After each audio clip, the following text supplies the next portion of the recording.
On the 22nd of October 1956, senior French, British, and Israeli dignitaries began top-secret talks in the picturesque outer Parisian commune of Sèvres.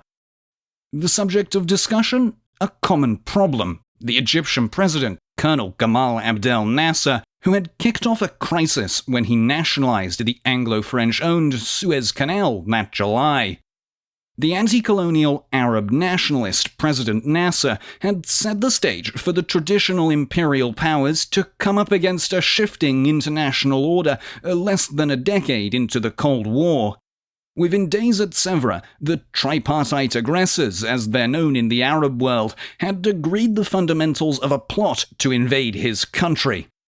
An Israeli offensive into Egypt's Sinai Peninsula would serve as an excuse for British and French forces to launch an armed intervention in the Suez Canal zone, securing vital oil supply lines, and then move on to depose Nasser in Cairo.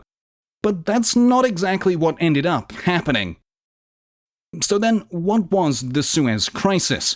Why did Egypt seize the canal? What brought in the Israelis? Why all the secrecy? And why, in the end, did Suez see two once great empires humiliated and put in their place by Cold War realities? Around October 25, 1956, the British and French foreign ministers and Israeli Prime Minister David ben-Gurion returned to their respective capitals carrying signed copies of a document, the Protocol of Sèvres, which outlined their tripartite plot against Egypt. And, at least on paper, it was the perfect plan. In the early 1950s, Britain and France still held worldwide imperial possessions and had the military capacity, on land, in the air, and at sea, to fairly easily defeat Egypt, especially with Israel on board. They would secure diplomatic cover in the United Nations by presenting intervention as a peacekeeping operation. The Israelis and Egyptians had been skirmishing along their unmarked border since an armistice ended the First Arab-Israeli War in 1949. The Greater Arab-Israeli conflict, which definitely ended peacefully and no one really talks about it anymore, is distinct from the Suez Crisis. By early 1956, still before Egypt took the canal, the skirmishes were getting worse, and a second war was clearly brewing. At that point, though, the tripartite alliance had yet to form. Paris and the Israelis were closely aligned. The French fought their own Muslim-Arab insurgency in Algeria and were a major Israeli arms supplier. But Britain and Israel had bad blood dating back to disputes when Palestine was a British mandate. London also had strong economic and strategic ties with Arab countries which it didn't want to disrupt. That brought the UK into line with the United States, which sought support against communism from Arab leaders. Among them, Colonel Gamal Abdel Nasser, a Revolutionary Army officer who became the effective leader of Egypt at age 36 in 1954. Nasser's fiery and articulate anti-Western rhetoric, sent out across the airwaves, positioned him as the leader of pan-Arabic nationalism, and he won wild popularity across the Arab world. In courting Cairo, the US and UK dangled military aid and entertained funding the Aswan High Dam, Nasser's signature infrastructure project. When those negotiations broke down, in classic Cold War fashion, Nasser turned to the Soviets' Eastern Bloc for weapons and eyed the canal for funds. It came with lucrative transit fees, and seizing it from its foreign owners, the Anglo-French Suez Canal Company, would be a bold strike back against empires which for so long had meddled in Arab affairs. Anglo-French influence in Egypt had started to grow in the 19th century. While nominally a part of the Ottoman Empire, Egypt under the Muhammad Ali dynasty enjoyed something of a golden age in the first half of the 1800s. The Suez Canal was originally a joint project between the Egyptian Khedive and a consortium of French investors led by Ferdinand de Lesseps. Finished in 1869, the canal cut transit times between Europe and East Asia in half. However, within less than a decade, Egypt's cash-strapped ruler Ismail Pasha had sold his shares to the British government. By 1882, Egypt was racked by rebellion and heavily indebted to Western financial institutions, so Britain invaded and puppeted the Muhammad Ali dynasty under the pretext of balancing Egyptian books. Official independence came in 1922, but the British Empire still occupied the country, chiefly to guard canal shipping. As London's finances came to look increasingly scary post-1945, the UK started a staged withdrawal under Egyptian popular pressure. Some of that same pressure replaced the monarchy with a military junta in 1952.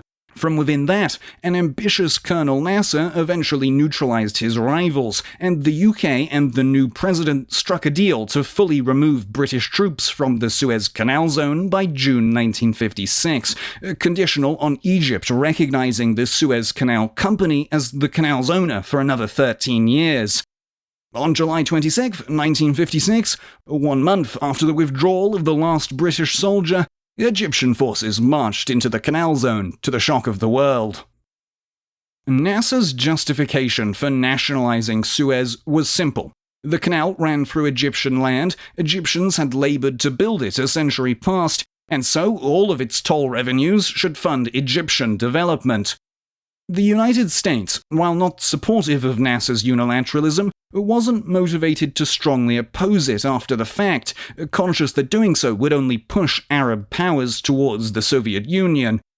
Nasser did offer compensation to the canal's investors, but for Britain, under Prime Minister Sir Anthony Eden, and France, led by Guy Mollet, the Egyptian move constituted an existential challenge to what was dwindling global influence, as well as a genuine economic threat to their access to Middle Eastern oil.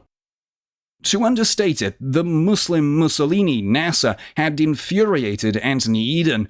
The British view was that Egypt had fallen to a sort of Arab fascism, and with the US favouring negotiations over force, London fell out of step with Washington.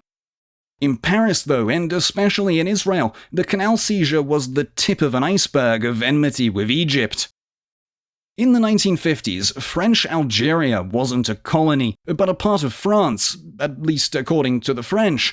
Most of the population, Arabic-speaking Muslim Algerians, disagreed, and Nasser's pan-Arab ideology included vocal support for the Algerian National Liberation Front. That, and he sent them boatloads of guns. At the same time, Israeli society was painfully aware that the nascent modern iteration of their country was surrounded. No Arab country recognized the Jewish state, and Egypt blockaded Israel at the canal and the Straits of Tiran. Raids by Gazan Palestinians into Israeli territory and by the IDF into Egyptian-ruled Gaza fueled tensions, and Nasser's rise to power made the situation much more unstable. As soon as August 1956, Britain and France were assembling a fleet in the Mediterranean. As far as Eden and Malay were concerned, Nasser was the aggressive party, but they delayed retaliation to avoid alienating the international community while talks on the canal's future were being held. David ben-Gurion, Israel's prime minister, was also readying for war. Nasser's Egypt was actively arming Palestinian Fedayeen fighters who posed a constant threat along the Israeli-Arab ceasefire lines from their first war. Egypt was also coordinating with Jordan and Syria into a coalition that Israel was determined to break before the Arab states could strike first. Ben-Gurion himself had led Jews in opposition to some British policies in mandatory Palestine, but now they had a common enemy, and besides, his ally France wouldn't move without British support. By late October, the secret deal made at Sèvres had Eden convinced that the Western powers wouldn't be seen as the aggressors. Dates were set, and the Suez Crisis was about to begin in earnest. The Israeli Operation Kadesh and Operation Musketeer by the empires were planned to complement each other without directly cooperating. Kadesh was an invasion of the Sinai Peninsula, while Britain and France focused on the canal. On October 29th, Israeli paratroopers dropped in the west of the Sinai near Suez. The next day, the empires, as had been decided ahead of time, sent ultimatums to Israel and Egypt demanding peace and a mutual withdrawal to at least 10 miles from the canal, which they would secure. As planned, Ben-Gurion ignored them, and, as expected, so did Nasser. Operation Musketeer began with air and naval strikes against Egyptian positions on October 31st. Meanwhile, the IDF stormed defenses in Gaza and Israeli armor tore into the Sinai Peninsula. By November 2nd, they'd reached the Canal Zone and halted. Egypt was routed from the Sinai by the 5th. That same day, about 1,200 Anglo-French parachutists landed at Port Said and Port Fouad at the north end of the canal. After nearly a week of bombardment, resistance by the Egyptians was light. The joint British and French task force assembled to retake Suez was an impressive display of their material power, with dozens of warships, among them 7 aircraft carriers, some 80,000 service personnel, and hundreds of modern aircraft, including long-range bomber support from Malta and Cyprus, participating in Musketeer. On November 6th, Royal Marines assaulted Port Said from the sea, suffering minimal casualties. Soon tanks were advancing down the canal towards its center of operations at Ismailia. It was all going so well for everyone involved. Well, not Nasser, I suppose. But then the Sèvres plan hit a snag. Nobody bought it. As early as July 1956, President Eisenhower had warned Eden against forcefully retaking the Suez Canal. The Americans were not at all happy to see their allies acting behind their backs, and though the powerful UN Security Council was paralyzed by French and British vetoes, the General Assembly denounced the attack on Egypt as a plain act of aggression. It didn't help that a Soviet crackdown on Hungary was underway at the same time as the Suez intervention. Eisenhower could hardly condemn that while ignoring a Western invasion in the Middle East. Threats of economic sanctions and to pull American support out from under the British pound, which would have crashed the economy, were enough to make the UK relent. Without the British, France had little choice but to follow suit. The very first UN peacekeepers replaced Anglo-French forces around Suez, although it took until spring 1957 for America to pressure Israel into leaving Gaza and the Sinai. They'd be back a decade later. In taming the empires, the USA plainly asserted itself as the Western world's sole superpower. The Suez Crisis contributed to the collapse of the Fourth French Republic, the independence of Algeria, and the return of the America skeptic Charles de Gaulle to the top of French politics. For Britain, the humiliation of Suez was on par with the Dunkirk evacuation in 1940, and Anthony Eden resigned in disgrace. In a review commissioned a year after the end of Operation Musketeer, its commander, General Sir Charles Keightley, assessed that world opinion is now an absolute principle of war and must be treated as such. However successful the pure military operations may be, they will fail in their object unless national, Commonwealth, and Western world opinion is sufficiently on our side. It was the action of the United States which really defeated us, and such a situation with the United States must at all costs be prevented from arising again. Conversely, a united Anglo-American position would have assured a complete success of all our political objects with the minimum military effort. It turns out that money is pretty helpful for a country, and money comes through trade. That has to do with why the port city of Danzig was so important to Poland and Germany in the 1920s, when it was sort of cut off from both. You should check out the video on Danzig to the left if you like this one. And as always, thanks for watching.